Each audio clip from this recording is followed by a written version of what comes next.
Before I begin tonight's story, let me just say this. I've narrated this before, and I just realized it after narrating it again for today's video. The original one was released on December 2nd of 2024 in a compilation of stories called Creepy Camping and Nature Stories. It's 3 hours worth of stories, that video is, so my apologies, and I'll try to get something fresh for you guys tomorrow. Thanks for listening. A few years ago, I went on a camping trip with 3 of my close friends, Darius, Ethan, and my sister Maddie. It was late in November, and the weather was cold, wet, and gray. We were in the woods, miles from our town, and everything had become more distant and darker. After a few hours of hiking, we settled into a tent for the night. Our tent wasn't a fancy one, a 4-season one with poles and stakes, but it was just right for us. There was some tension brewing between Darius, Ethan, and Maddie, and I knew why. Darius was the butt of my sister's jokes for one reason. He was a lumberjack's son. Ethan, understandably, didn't like this. And for a while we sat around our campfire listening to music and goofing around, but at some point the rain started to come down. I think it's safe to say that all of us were wet, miserable, and cold. And as we sat around an electric heater, cheating, I know, Darius frowned and got up. "This isn't going to be enough," he said. "I'll grab some firewood. I'll only be a few minutes." "Try not to take too long," Maddie chuckled. "We don't want the hide behind getting you." Darius frowned and shrugged, picking up a shopping bag we brought with us, and started walking into the forest. "Why you gotta be so mean to the guy?" Ethan said, chastising Maddie. "Just because he's a lumberjack's kid doesn't mean you get to make fun of him." Maddie shrugged. "What can I say?" she said. "He's... what? What some might call a redneck?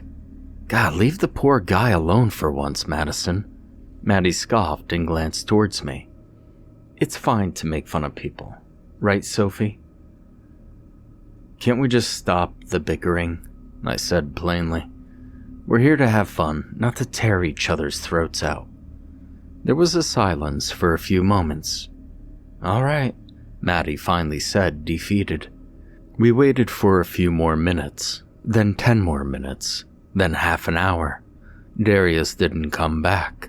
After a while, we started getting a bit impatient, but not especially worried. Darius probably went to the other side of the lake, or the other side of the forest, or maybe he went somewhere else altogether. We were used to that kind of thing. We'd never known him to turn up more than 5 minutes late, though. "God, where is he?" Ethan said after a while. "He's been gone for an hour and a half now." "You're right," I said, sighing. "Guess we better go find him." Hold on. You're suggesting that we drop everything and go into the woods, without so much as a baseball bat to use as a weapon?" Maddie asked incredulously. I just nodded. "Yeah," I said. "He might be injured somewhere or worse." "He'll know we're looking for him," I said. "We're going to have to follow him." "Right," agreed Ethan. As he got up, Maddie made a point of staying put. "I'm staying here," she said. "Fires keep wild animals away, and I don't exactly want to end up face to face with a grizzly bear." Ethan shrugged as I got up. "Well, it's either this or leave a man who might be mortally wounded," he said, and with that he began walking into the woodland. I gave Maddie a final glance and a shrug, and I followed. As soon as we left the small clearing, Ethan took off running towards the west. He'd reached the edge of the forest before I caught up with him, and a few moments later, we'd found a trail.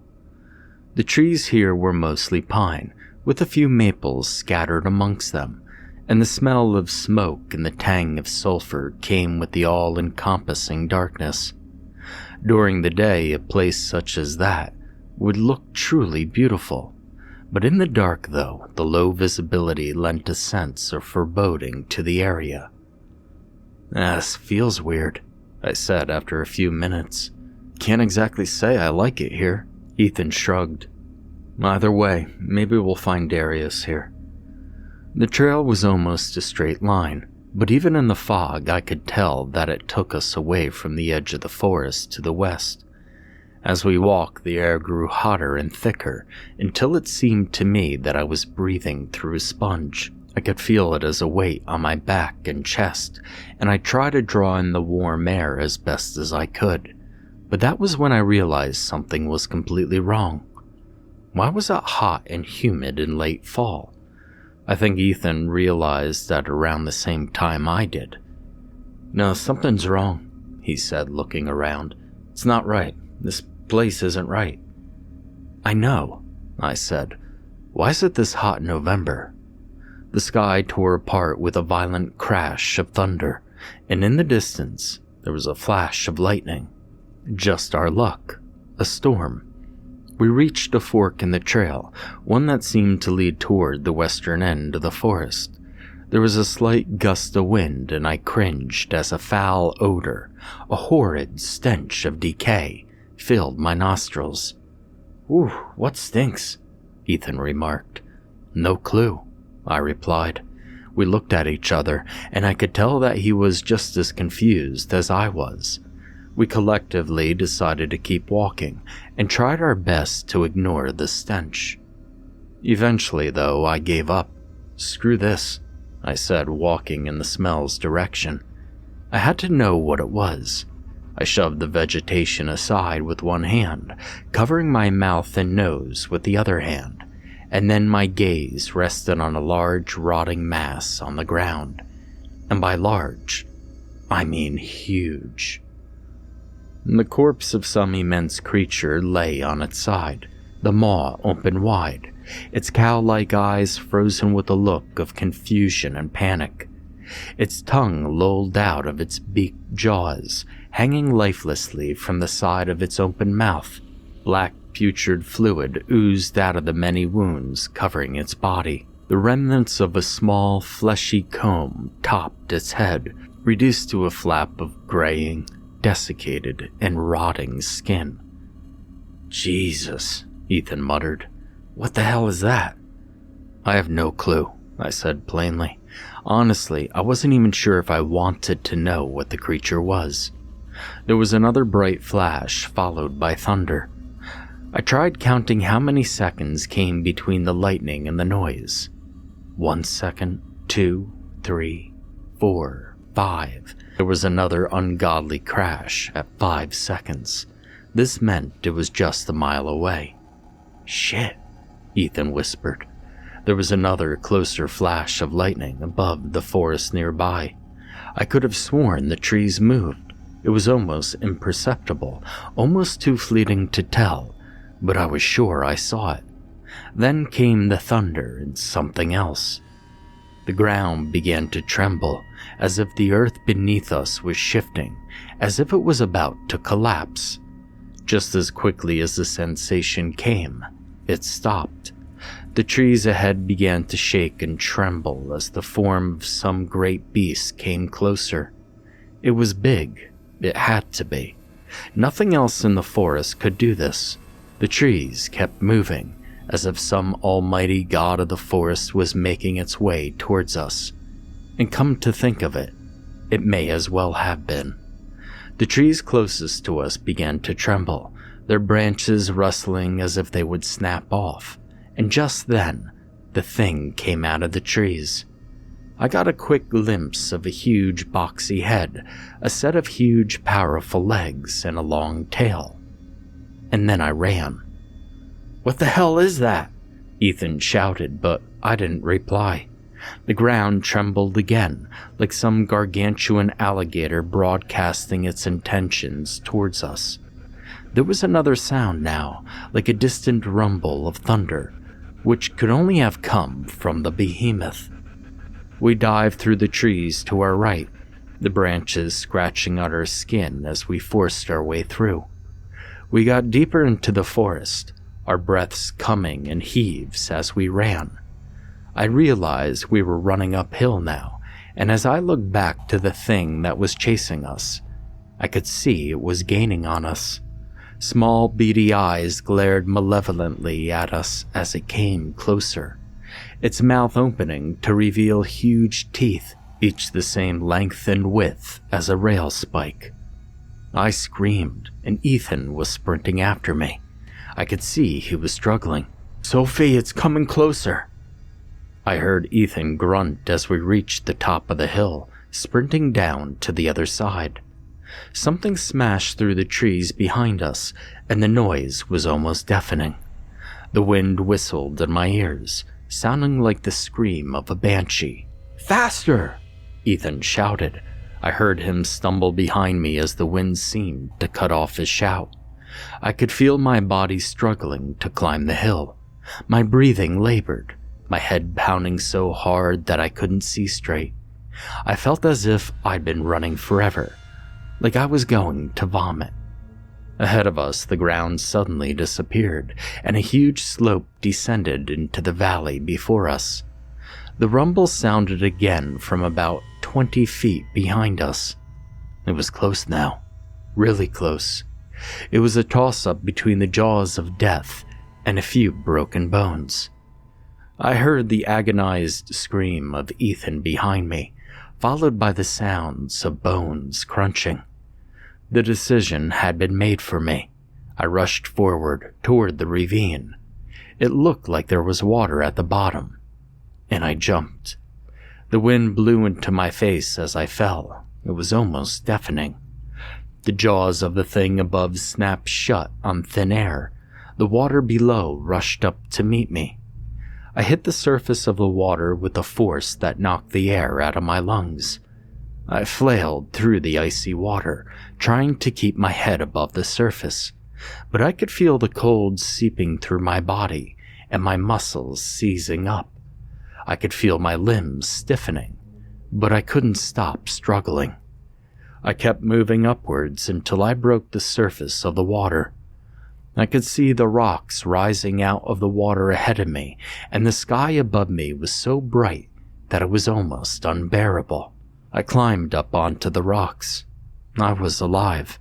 I could feel the air on my back warm from the sun. I was so grateful to be alive that I almost burst into tears. I was so close. I could see the opposite rock ledge just a few feet away. And then I turned around, and I saw it. Scraggy filaments covered parts of its body. Powerful jaw muscles worked, crushing and grinding what little bone remained in its unfathomably large maw. A pair of small white eyes gleamed with primal malevolence, ragged breaths escaping the gargantuan beast's jaws. The hellish thing before me was an apex predator. That I had no doubt about. A concoction of blood and saliva poured from the monster's open jaws, mixing with the water and clouding the water's surface. This is it, I thought to myself.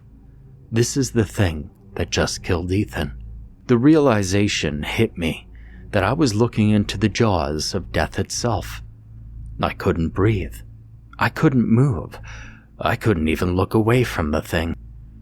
I think it was at that moment that I just accepted my fate. Any moment the thing was going to make its way down the canyon and devour me. There was a sudden flash of light, and the thing suddenly pulled its head back and turned around. A loud rumble shook me to my very core as something flew over, and the light became blinding. A helicopter. I began waving furiously, trying to get the attention of the chopper. It began descending into the canyon, bathing it into an eerie glow. I looked up and the thing was gone. I watched, wide-eyed and breathless, as the chopper landed, not even 100 yards from me. I ran towards the chopper, excited, scared, and hopeful all at the same time. I climbed in, hoping and praying for them to have found Maddie, or anyone else for that matter, alive. I felt like I could do anything. I was free. Inside the chopper, there was a man dressed in a bulky uniform with the acronym Cronus. Now, I'd never seen an acronym like that before. These couldn't have been search and rescue people. I didn't know how to properly address the guy, so I blurted out, Who are you? What was that thing?" The helicopter began to ascend as the man replied, "Miss, calm down. What's your name?" Sophie Whittaker. What the hell was that thing?" The man didn't speak for a second. It was as if he was trying to decide exactly what to say. "A temporal aberration," he said. "The result of an anomalous change to the time-space continuum." "Anomalous? Aberration?" I said. "What are you going on about? Is Maddie okay?" He shook his head. "I'm afraid there's a lot we don't know. There's no one alive on the ground." I didn't know what to say. The truth was that I was still terrified. I was afraid that Maddie was gone, and there was no way she could still be alive. "Who are you?" I said after a few moments. The man frowned as if he wasn't expecting me to ask that, and he hesitated before he answered. "I work for an organization called Cronus." "Yeah, no shit," I said. The man ignored me. "We specialize in dealing with situations such as this. Temporal aberrations, I mean. We're named after the Greek personification of time. There have been many instances like this all across the globe." "Like what?" He paused for breath. "I think we better get back to the compound first." "Compound?" I said, perhaps a little quicker than I would have liked. "What compound?" "Well, I suppose compound isn't exactly the best word to use. More like facility." The helicopter flew on for a while. I think it was about 20 minutes until we reached the compound, but I wasn't paying too much attention. The walls of the compound were made of some kind of dark gray material and had that prison feel to them. The helicopter landed on the roof and the soldiers opened the door for us. I got out and felt my legs go a little wobbly. The compound was in a bad state, with burnt-out hulks of cars and wrecked machinery everywhere. We walked down a dark, narrow path made out of tarmac and concrete, which eventually stopped at a small metal door with a large red button on it. "Open it," the man said. The other man went up to the door and opened it. We entered the compound, where a sign with a few lines of text was painted on the wall. The word Cronus was stamped underneath the lines of text, as well as several symbols that I didn't recognize. "What is this place?" I asked.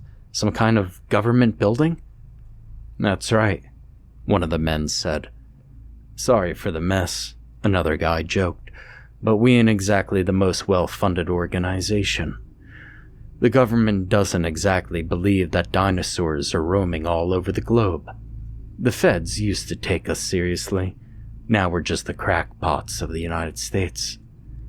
We entered a large open room. It was dimly lit, with only 2 windows with blinds. In the middle of the room was a round table with 2 chairs around it. The man who brought me here gestured for me to sit down, so I obliged. The guy who opened the door came back into the room with 2 cups of coffee. "So," the man said, "I thought you might want to know why you're here, what this whole thing is about, and what the hell a temporal aberration is." Not knowing exactly what to say, I just nodded. "Well, from what we understand, it's when some sort of ripple effect takes place in the space-time continuum. Somehow this results in the divergence of certain events from the pre-existing timeline, creating a new reality which runs concurrently with our own. Sometimes animals from different times just appear." "Like what?" I asked, now even more bewildered. "Well, I can name a few examples. There was a farm in Australia that was raided by some sort of mega raptorid. The farmer lost 7 of her sheep before it was gunned down. In another incident, the very fabric of reality regurgitated something. There was the unexplained disappearance of 3 people in the Philippines just a few months back. There was one survivor from the group. Gibbering wreck, the poor girl. Said something about a long neck, long legs, and wings, a head like that of a stork. Most of the sightings appeared to be of the crustaceous taxa, a megaraptorid theropod. And what you just saw, Tyrannosaurus rex. Hold on, I said. You're telling me that my friend was eaten alive by a T-Rex? The man simply nodded. Something about the way he behaved just unnerved me somehow. It was as if he didn't even find any of the strange. And finally, he spoke. Well, we still don't understand how any of this works. Believe me, besides knowing what exactly results from these temporal aberrations, you're just as clueless as we are. At first, I felt as if the guy was messing with me. Obviously, he noticed a suspicious look in my eye or something, because the next thing I knew, he was pulling up some sort of tablet and practically shoving it into my face. Here, he declared. This is the evidence. I took a hold of the tablet. There were a few images, and I can't remember how many, but there were at least 7. I only looked at 5, one of them depicting something tall, its legs blending into the trees with a large beaked head. Another showed a large cadaver which apparently washed up somewhere on the beach in Morocco. The creature's neck was twice as long as the rest of it. The third and fourth both showed some kind of large, well, I don't know what it was. I looked at the final image, which the label said it was taken somewhere in a peninsula in Russia. The photo looked like it was taken with an old Polaroid camera. The photo depicted a snowscape, with the distant mountain range looming in the background. Sandwiched between them was a forest, maybe 200 feet from the camera.